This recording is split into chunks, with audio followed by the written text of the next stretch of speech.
Hey guys, it's actually really nice outside. It's like 60 degrees. Yeah, global warming, man. Did not used to be like this. Although maybe that like one freaky warm week we get in January, except for it's not. It's only like a day, and then the rest of the days are gonna be really cold. Alright, anyway. So, disclaimer first. Everything I say here is my opinion. It's based on my opinion. It is my perspective. It's not entirely, I think, just kind of how I feel about stuff. It's supplemented by an educational background in biology and medicine, as well as gender studies, and a little bit of sociology and psychology, not much. I'm not an expert, certainly, but, you know, so this is just... Sorry, there are people talking, which is weird. I don't know who's talking. Who's there, really? Sorry, or how I see things. So, yeah, but pretty much, gender is how we identify in the context of the world and society. It's sort of a cultural, sociological thing, which is pretty much just saying that, like, it's a piece of who we are, just like whatever skin color that you have, whatever, you know, genetic, you know, and background and you know, that kind of thing that you have is one thing. That's a very medical thing that has to do with sometimes, you know, skin pigment and predisposition to certain kinds and colors of hair, and certain body, you know, often certain body types, and, you know, predisposition to certain medical conditions and things like that.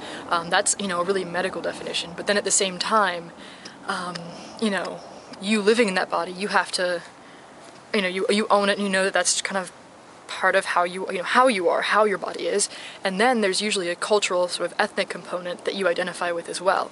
And it's a similar thing to medical sex, identified sex, and gender, and I think those things are different.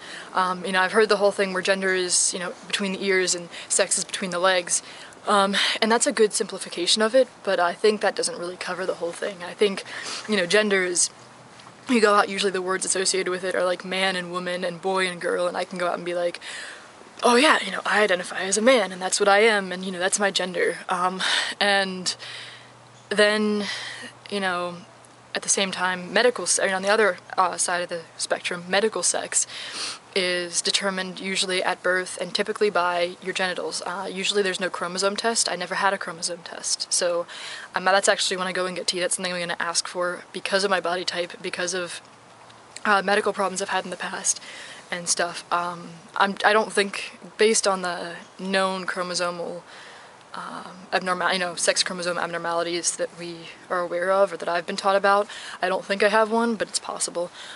So that the chromosomes but that's thought to be the basic, you know, decider, really.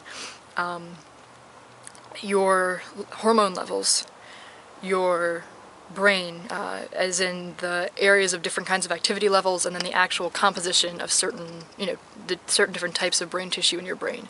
And then also your secondary sex characteristics, and primary sex characteristics.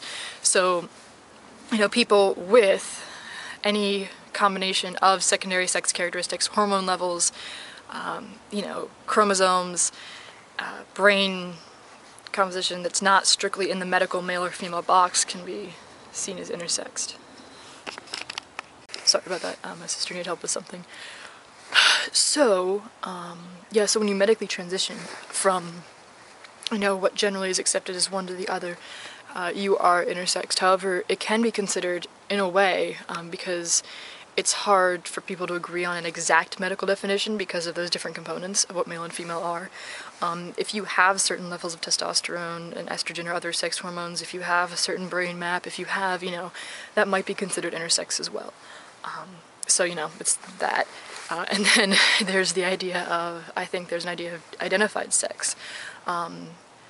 And for me, I identify as, my gender is male, and also my sex is male. I identify as having a male body. Are there aspects of my body that I feel like, to me, are not right and that I want to change because they're not how I feel like my body is or should be? Yes. That doesn't mean my sex is female. And because I think I have a lot of physical dysphoria, this is really an important issue for me. There are a lot of people out there, genderqueer, trans umbrella, identifying people, who for them, you know, they're willing to be like, yeah, this is my, you know, either I'm comfortable with my body, and, you know, but I'm also comfortable you know, being this, you know, I'm really comfortable that I have a typically female body, but I'm also comfortable saying I'm a man, like, or people that say, well, I'm genderqueer, and, you know, my sex is technically one or the other, but I'm this, and, you know, I wish that there was, you know, I think, you know, a way for people to understand that those two really are different, because I think sometimes they don't, you know, or there are people that say, yeah, my sex is female, but I really want to change that. I really want my medical, you know, I really want to, you know, they don't feel like they can identify as having, you know, their sex be male until they've transitioned. And you know what, that's fine too. Like, that's how they see it. So, yeah, that's about all I have to say, I think. Pretty much. I don't know what next week's topic is.